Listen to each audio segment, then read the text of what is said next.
देखिए 8 नंबर प्रश्न पर ध्यान दीजिए। 8 नंबर में है कि 1/1/2013 को मशीन 80,000 में खरीदी। 1/7/2014 को 40,000 की वृद्धि की। ठीक है। 1/7/14 को 12,000 की लागत वाली मशीन खरीदी। देखिए इस सवाल में आपको थोड़ा सा एक बात ध्यान रखना है। जैसे मान लीजिए यहाँ आपको ऐसे शुरू में कह रहा है कि 1/1/2013 को 40,000 में मशीन खरीदी। आगे जाके आपको कह देगा कि 1/1/2013 को एक मशीन 32,000 में खरीदी थी, मान के चलते हैं। तो आप सवाल में देख रहे हैं कि 1/1/2013 को हम 80,000 में खरीदे हैं, और सवाल में आगे कह रहा है कि 1/1/2013 को एक मशीन 32,000 में खरीदी थी, उसको फला बेच दिया। अब यहाँ 80,000 में 32,000 वाला एक वो मशीन होगा, ये बात ध्यान रखना है। कुल मशीन हम 2-3 को मशीन खरीदे हैं, कुल मशीन 80,000, उसमें एक मशीन 32,000 का है, मान के चलते हैं, अब बाकी दूसरा मशीन 48,000 का होगा। तब ना एक मशीन जिसकी लागत 32,000 थी फला में बेच दिया।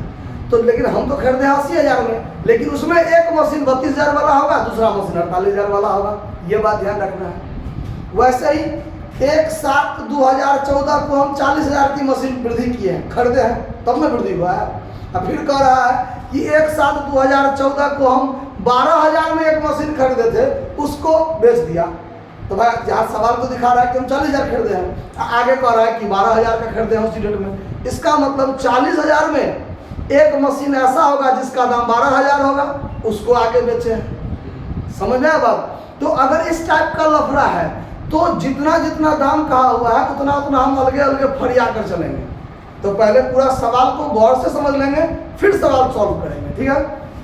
देखिए 1/1/2013 को 80,000 में खरीदी, 1/7/2014 में 40,000 वृद्धि की, 1/7/2014 को 12,000 की लागत वाली एक मशीन को 31/3/2015 को 11,000 में बेच दिए। तो 1/1/2013 को खरीदी गई मशीन जिसकी लागत 32,000 है, तो 1/1/2013 में 80,000 खरीदे हैं, उसमें एक मशीन 32,000 का है और दूसरा मशीन 48,000 का मान लेंगे। तो वही शुरू से हम 2 मशीन अलग अलग फुटा लेंगे। ठीक है, ताकि हमको लास्ट में जाके माथा पीछी ना। फिर आगे कहता है कि 30/6/2015 को 26,700 में बेच दिए, वो जो 32,000 वाला था उसको। 1/10/2015 को 20,000 की बढ़ोतरी की।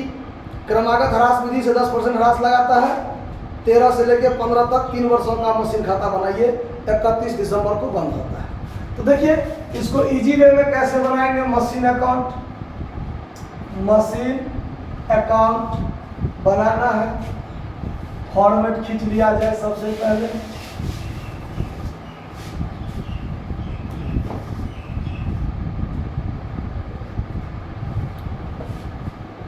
Debit credit. ठीक है। 2013 जनवरी 1/1/2013 मतलब 1 जनवरी 2013 टू कैश अकाउंट।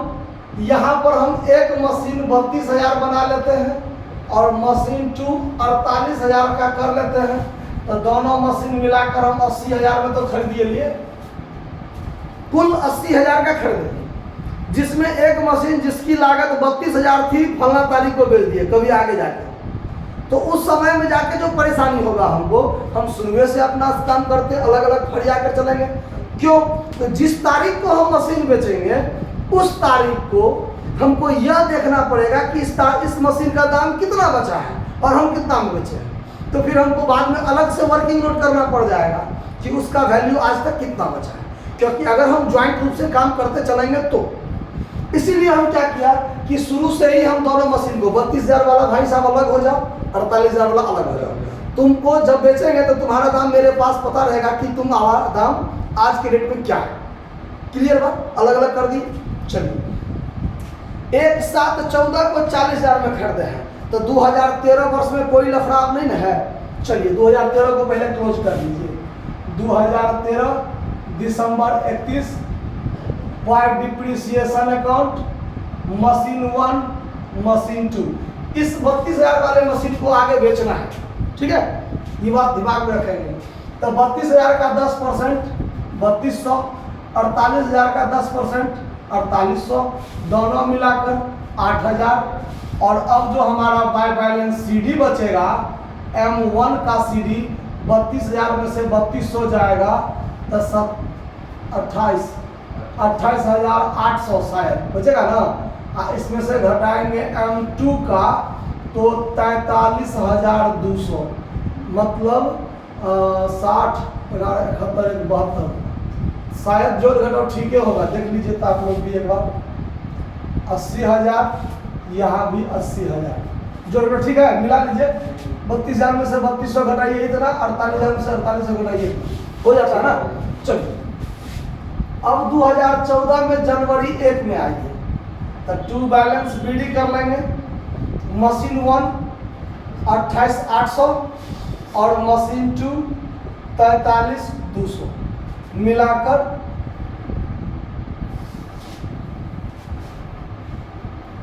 कितना हो जाएगा, 72,000।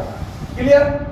अब क्या हो रहा है 2014 में, 2014/7/1 को यानी 1/7/2014 को 40,000 की वृद्धि की है। 1/7/14 को 12,000 की एक मशीन, उसको भी 15 में जाकर बेचे हैं। तो कहने का मतलब उस 40,000 में भी एक मशीन 12,000 को अलग कर लेंगे और दूसरा मशीन 28,000 का अलग कर लेंगे, तो दोनों मिलाकर 40,000 हो गया। समझ में ना बात। तो अब यहाँ पर हम जुलाई 1 को टू कैश अकाउंट खरीद रहे हैं, मशीन 3 और मशीन 4। मशीन 3 12,000, मशीन 4 28,000, दोनों मिला के 40,000। और ये वाला मशीन को आगे जाके हमको क्या करना है, बेचना है। समझ में आ गया बात। चलिए 2015 में हम 2 मशीन बेचेंगे। एक मशीन जिसको 32,000 में खरीदे थे, वो मशीन हम 30/6/2015 को बेचते हैं 26,700 में। और जो मशीन हम 1/7/14 को 12,000 में खरीदे हैं, उसको 2015 मार्च 31 को 11,000 में बेचना है। तो ये बात सब ध्यान रखना है पूरे सवाल को पढ़ के, ठीक है। अब 2014 में कोई माथापेची नहीं है। 2014 दिसंबर 31 को आप बाय डिप्रिसिएशन लगा दीजिए। मशीन 1, मशीन 2, मशीन 3, मशीन 4 अलग अलग हो जाएगा। 28,800 का 10% 2880, 43,200 का 10% 4320, और इसका 12,000 का 10% 1200, लेकिन 6 महीने का 600, और 28,000 का 10% 2800, 6 महीने का 1400। अगर जोड़ दीजिए तो देखिए कितना होता है, 2,000 ये हो गया, 2,000 तो ये हो गया, 1406 आप उसमें जोड़िए, आपको 4320, 4320 आप प्लस कीजिए 2,880, 9200 होता है जोड़ के आप लोगों को। चलिए अब सेम डेट में क्या निकाल देंगे हम, बाय बैलेंस CD। M1 का अलग, M2 का अलग, M3 का अलग, M4 का, बात बढ़िया जाएगा। 28,800 का 90%, 25,920 यहाँ बचेगा।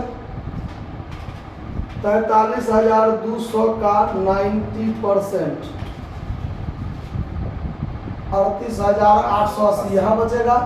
12,000 में से 600 जाएगा तो 11,400, और 28,000 में से 1400 जाएगा, 28,000 में से 1400 जाएगा 26,600, ठीक है। अभी पूरा को जोड़िए, 26,600 में 11,400 जोड़ देंगे, 38,880 जोड़ देंगे, 25,920 जोड़ देंगे, 1,02,800, 1,02,800। जोड़ मिलाते रहिएगा क्योंकि हमारा इस कैलकुलेटर पर कभी कभी गड़बड़ा जाता रहता है। 1,12,000 की होगा ना जोड़ के, तो ये भी आपको 1,12,000 हो जाएगा। 2, 9, 11 और ये 1,12,000। 2 साल का सवाल क्लियर। अब 2015 में चलेंगे तो फिर यहाँ पर बढ़ाना पड़ेगा हमको।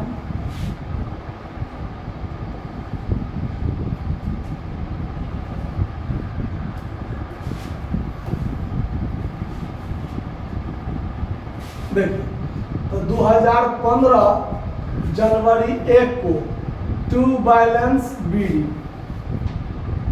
M1 M2 M3 M4 अलग अलग 25,920 25,920 38,880 11,400 26,600 जोड़ के 1,02,800 क्लियर।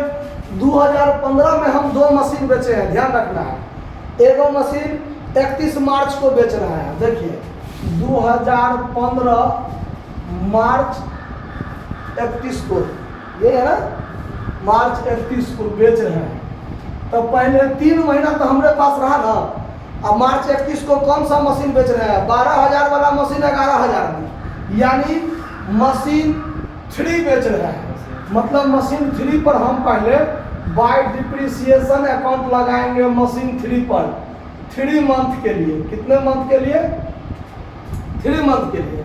तो 11,400 का 10% 1,140 पूरे साल का। अब 3 महीना का हरास लगाएंगे तो इसमें भाग देंगे हम 4 से, तो 285 रुपया मेरा डिप्रिसिएशन आएगा। चूंकि 1 साल का 1/4 भाग में 3 महीना होता है, तो 3/12 करके काटिएगा, 3 चौका 12, 4 से भाग दीजिएगा, तब 1140 में 4 से भाग दीजिएगा तो 285 हो जाएगा 3 महीने का हरास। ठीक है।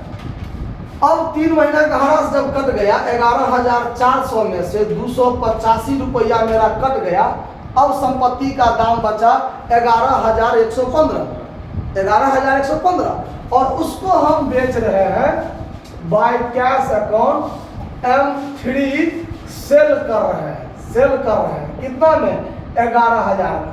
तो 115 तो मेरा लॉस हो गया बाय PL अकाउंट लॉस, यानी M3 पर ये लॉस हुआ है। किस पर लॉस हुआ है? M3 पर आपका लॉस हुआ है। तो M3 का माथापेची खत्म। अब M3 पर हमको कुछ भी ध्यान नहीं देना है। इतना हरास लगा, इतना में बेचे, इतना लॉस, मतलब 11,400 डिस्पैच हो गया, खत्म। ठीक है। उसके बाद हम क्या कर रहे हैं, 30/6/2015 को एक और मशीन बेच रहे हैं जो हम 32,000 में खरीदे थे 1 जनवरी 2013 को, यानी मशीन फर्स्ट बेच रहे हैं ना। तो जून 30 में आई है, जून 30 में फिर इस पर हम डिप्रिसिएशन लगाएंगे बाय डिप्रिसिएशन अकाउंट M1 पर। कितने महीना का? 6 महीना का, 30 जून तक 6 महीने का। तो M1 25,992 25,920 पूरे साल, मतलब संपत्ति का दाम 10% 25,992। 6 महीना का हरास लगाएंगे तो भागा 2 कर दीजिए, 1,296 हम M1 पर डिप्रिसिएशन लगा दिए 1,296 रुपया। 25,920 में से 1,296 आप घटा लीजिए तो 24,624 दाम बचता है। और उस मशीन को हम 26,700 में बेच रहे हैं। 24,624 बचा और 26,700 बेच रहे हैं, ज़्यादा बेच रहे हैं ना। तो इस पर हमको लॉस नहीं हुआ, इस पर हमको प्रॉफिट हो गया। तो पहले बेच लीजिए सेम डेट में by cash account M1 sale हो गया। M1 क्या हो गया? 26,700। 26,700 ही है ना, 26,700। इसमें से 26,700 घटा लीजिए तो 2,076 रुपया ज़्यादा में बिका है। तो 2,076 रुपया ज़्यादा में बिका है, तो यहाँ पर 2PL अकाउंट प्रॉफिट हो गया। किस पर? M1 पर। 2015 जून 30 को ये प्रॉफिट हुआ। ठीक है। अब आपका M1 भी क्या हो गया? खत्म। अब इस पर हमको ध्यान नहीं देना है। आगे बढ़िए। अब आगे कोई और मशीन तो नहीं खरीदे हैं। 1/10/2015 को देख लीजिए, 20,000 में बढ़ोतरी की गई है। 1/10/2015 यानी अक्टूबर 1 को, 10वां महीना अक्टूबर है ना, अक्टूबर 1 को टू कैश अकाउंट M5 बढ़ोतरी की है। एक और मशीन खरीदे होंगे M5, कितना में खरीदे हैं? 20,000 में। अब जो आप दिसंबर 31 को काम कीजिएगा, बाय डिप्रिसिएशन अकाउंट, वो किस किस पर, M2 पर, M4 पर और M5 पर। अब आपका तीनों का मशीन बचा हुआ है। अब देखिए M2 38,880 पूरे साल का 3888 डिप्रिसिएशन, M4 26,600 तब पूरे साल का 2660 डिप्रिसिएशन 10%। उसके बाद 20,000 का 10% 2,000 पूरे साल का, तो 3 महीने का डिप्रिसिएशन 500 हो जाएगा, होगा ना। पूरे को जोड़ दीजिए, 3,888 प्लस 2,660 और प्लस 500 जोड़कर देखिए 7,048 होता है। आप लोग भी जोड़कर देख लीजिए इतना होता है कि नहीं होता है। और सेम डेट में आप निकाल दीजिए बाय बैलेंस CD, तो CD भी निकलेगा M3, M4 और M5 का, ठीक है। अब इस टोटल को जोड़ना है, तो देखिए अब 38,880 में से 3,888 घटा दीजिए तो 34,992, 34,992 इसका दाम बचा। उसके बाद 26,600 में से 2,660 घटा दीजिए तो 23,940, 23,940। अब M2 का निकालना था, M2 वाला में से घटाइएगा। ये सब नजर पर ध्यान रखना है, नजर हटी दुर्घटना घटी, ये वाला बात हो जाएगा, है कि नहीं। और सतर्कता भी, दोनों चीज ठीक रखना है आपको। 20,000 में से 500 घटेगा तो 19,500।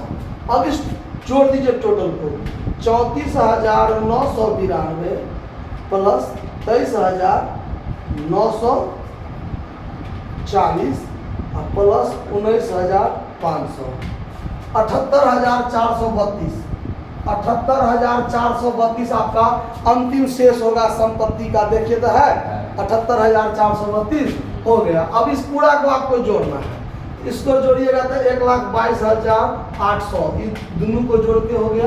और 2,076 इसमें जोड़ दीजिए, 2,076 जोड़ दीजिए तो 1,24,000, 1,24,876। चेक कर लीजिएगा आप लोग भी, जोड़ घटाओ तो ये भी आपका 1,24,876 होगा ही, क्योंकि इसी सब का काम इधर हुआ है ना।